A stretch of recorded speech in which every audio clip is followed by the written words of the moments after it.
Okay, I'm going to teach you today how to frame an issue. We've been working on essays where authors make arguments, and one of the skills that they use to persuade their audience, to get them to agree with them, is framing an issue. So take a look at the definition with me. It's on your paper. When authors frame issues, they ask the audience to focus on a certain way of seeing the issue or topic. Framing an issue is like putting a frame around a picture, or in digital terms, using an editing program to crop and resize a photograph to focus the viewer's eye on the part of the picture you think is most important. You might also think of it as the lens on the camera through which you view the issue. So it's a technique. Writers use this technique to persuade their audience to agree with their viewpoint, or at least to consider a smaller component of a larger issue. We've been reading essays about larger issues that essays then frame and get you to focus on one component of that. And that's what I'm going to teach you how to do today, is to be able to take a larger issue, shrink it, and get the writer and the reader, your reader, to focus on that, that smaller component that you want them to focus on. So let me just take a look at an example of that from the first essay we read in this unit. The larger topic that Jessica Statsky was getting at in her essay, Children Need to Play, Not Compete, she was tackling the issue of competitive sports and the influence of that on young children. That's the larger issue.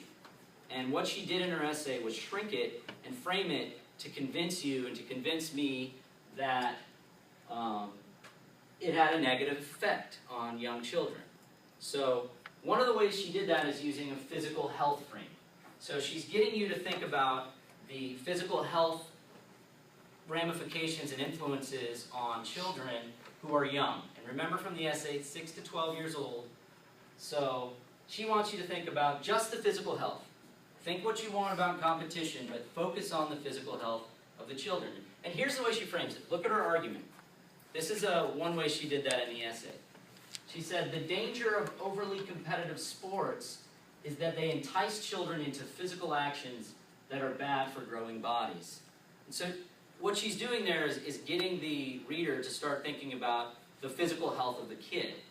Age 6 to 12, growing bodies, they have very specific and different needs than adults do. And she's trying to get people to think about the different ways that adults compete and how competition is not appropriate for kids. It's not appropriate based on what she's framing here. It's not appropriate because of physical health. And this would be considered a physical health frame. So there are multiple ways you can frame an argument, and this is just one of them. Here's another example. In her essay, she takes a look at a psychological frame. She wants you to think about the psychological health and well-being of children. And by framing the argument and focusing just on that, it might help somebody that's very competitive, values competition, sees that that's very important for young people to be able to do, so they don't quit, so they don't give up, those kinds of lessons that people on the competitive side often argue for. She's trying to get them to think more psychologically for the kid, and here's what she argues. She says, when young children cannot live up to their parents' and coaches' high expectations, they can become discouraged and depressed. And depression is a psychological mental illness, and she's trying to get people that maybe don't think about this to think more about what happens to children. Remember from the essay, you had one children that had so much anxiety he forced himself to throw up rather than play in a football game. So it's very important to her to use that anecdote and show with a psychological frame, how does that influence young people. She says it's negative, and that's her argument. So she goes on again with a social frame about what's important socially for kids, and here's what she says. Cooperation is just as important as competition in life, and sports should emphasize cooperation before children are developmentally ready for competition. So she wants to shift the social goal of sports to cooperation, and that maybe for 6 to 12-year-olds, according to her argument, you should think about teaching them how to cooperate more than compete. It's convincing in many respects. Will it convince the person that believes in competition? Maybe not, but she's framing it in a way to make them at least think about it. Right, so let's try one together. Now, we've got the example of the large topic of the influence of video games on children. Can anyone think of either positive, negative, any type of argument you could make that is under the physical health frame? Right? Kyle? They don't go outside enough. They don't go outside enough here. So who are they, children? Yeah. Children do not go outside enough. And what is the value of going outside? Like, why do they need to be going outside for their physical health? To like promote like better, like I don't know how to You say got it, you got it. Promoting better what? I mean, promoting better fitness. Better fitness, okay. Children do not go outside enough, and video games do not promote physical fitness. Yeah. Okay. Video games do not promote physical fitness.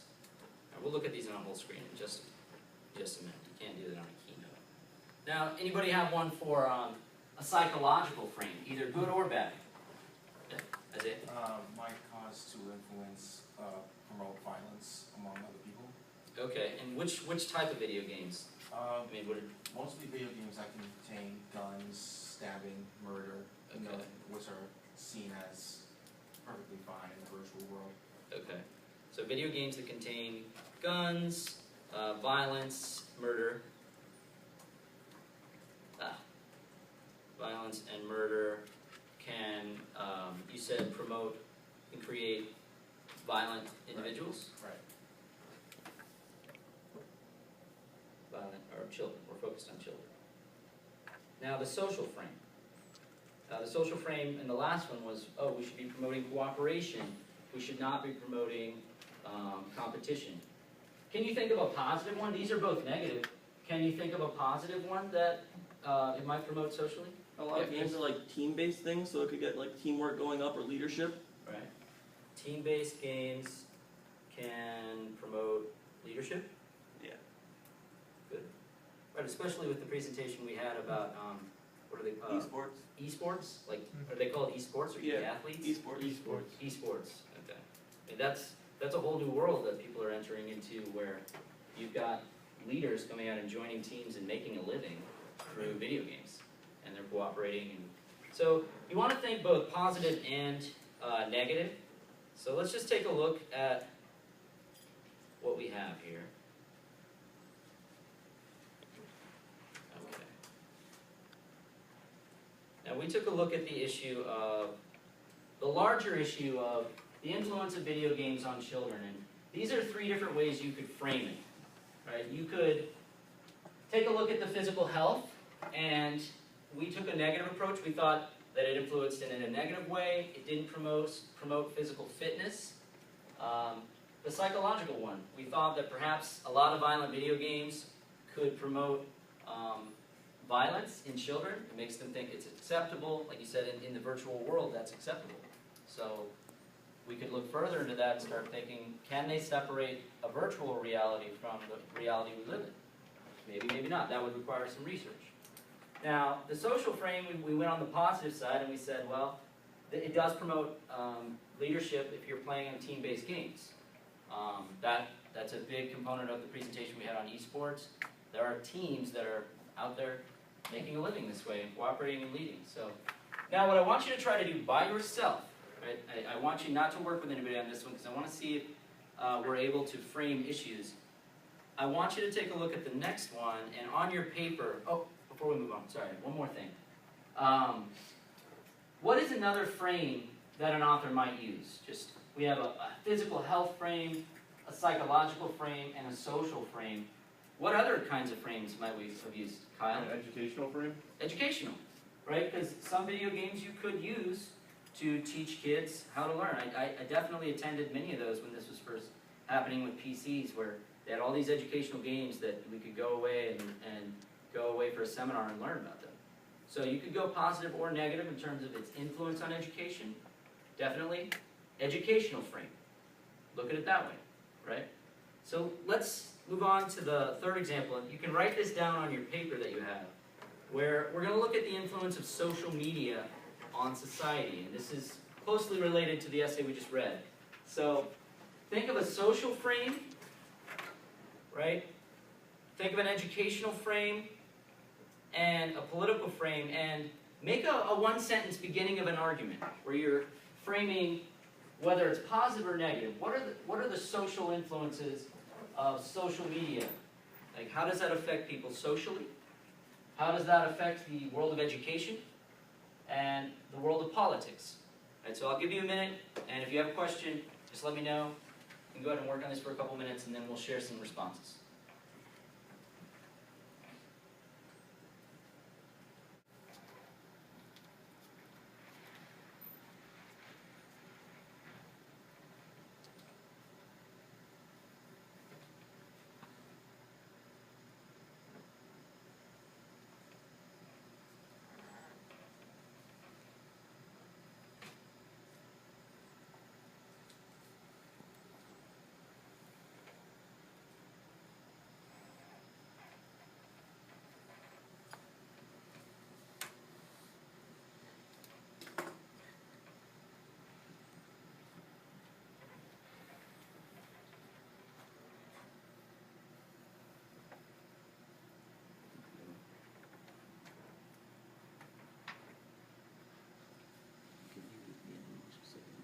Because they are learning, but like, how is it positive, is it negative? That's good. But this one I can maybe just extend a little more, like, what kind of learning, how does it enhance it or make it distracting? So you can go either way.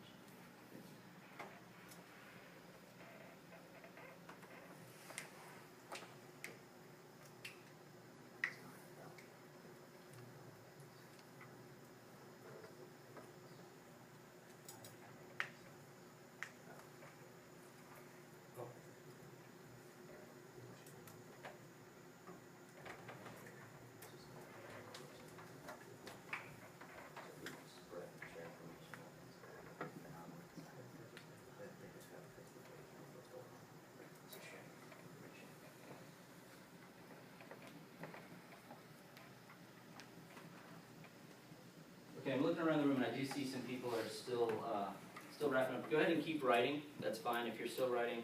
But let's just take a look at a couple. Does anybody have an example of a social frame? Yeah? Matt? People are more connected and become more understanding through those connections. People are more connected and become more understanding? Yeah. Okay. Could easily be more relatable.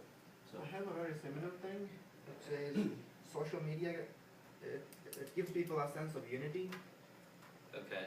where they're all reading the same thing, they're all seeing the same thing, and then they talk about it. So it Okay. gives them a sense of unity. Excellent. So if you connect those two, we could kind of build those two, because you're talking about them being more understanding, right? And that would be something that you're talking about empathy, especially that What Makes Us Moral essay we read. It creates a space for that because they're more connected. They're not as isolated. And then that creates a space, if you want to use the language of unity, right? You could use either one of those words and that would be a great way to talk about the social influence of social media. Now, what about an educational frame? Anyone have positive, negative, anything? Anybody have one for educational? You got a new one? Okay, Taylor? Social media sites that promote education or scientific knowledge, such as pages owned by like Church Decay or Science and other pages like that. Promoting scientific knowledge, and is it about can help spread scientific knowledge over a larger community than would be otherwise possible. over a larger community than otherwise would be possible? That's good. Right, and then let's do one more for political, political frame. Anyone else? New? Got the same hands, Anyone got a new one? Yeah, Julie. Well, like, when they have the revolution in Egypt, they used, like, Twitter to quickly, like, you know, how they tweeted, like, the revolution is happening. Right. So, social media can, like, spark different, like, to like a really wide audience. And spread them easily to a wide audience. Yeah. That's good. So let's take a look at these. These are really good. Oh, of course. Yeah, fancy. Okay, so if you take a look at these, what we've just done is framed a larger argument about social media and its influence on society, and we just chiseled it down and framed it, so that we can just focus on something small and make our reader pay attention to some part of the argument that they're not either noticing or wouldn't have otherwise paid attention to if you hadn't brought it to their attention. So here, the example, people are more connected and become more understanding because of it, building a sense of unity. So, social frame. The educational frame, promoting scientific knowledge and spreading it over a larger community than otherwise would be possible, right? This just shows how people can teach each other. I mean, it promotes teaching and learning. And the political one, the example, Julia, that you brought up, social media can spark different political feelings and ideas and spread them easily to a wide audience. And there are huge implications for people knowing what's happening right now everywhere in the world. Right, so these are great. Let's just think of one more before we wrap up here. What are some other ways we could have framed this? That instead of political, educational, social, can we think of another one?